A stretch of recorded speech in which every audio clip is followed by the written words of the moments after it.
Anything in particular this week that will stand out? A favorite memory for you? I got to play with him more today. He's a heck of a golfer, and he's a good friend. It was fun.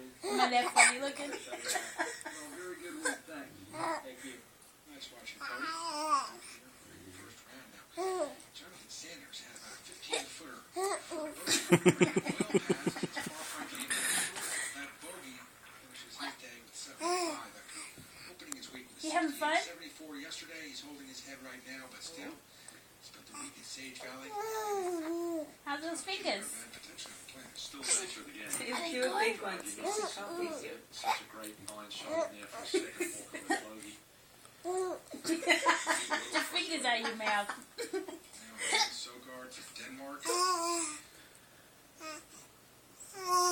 This also for bogey. He finishes shooting 81 68. Still, his older brother Maz also in the field, and Emil beats him here. Sage got to be a long flight home. Oh, that was funny.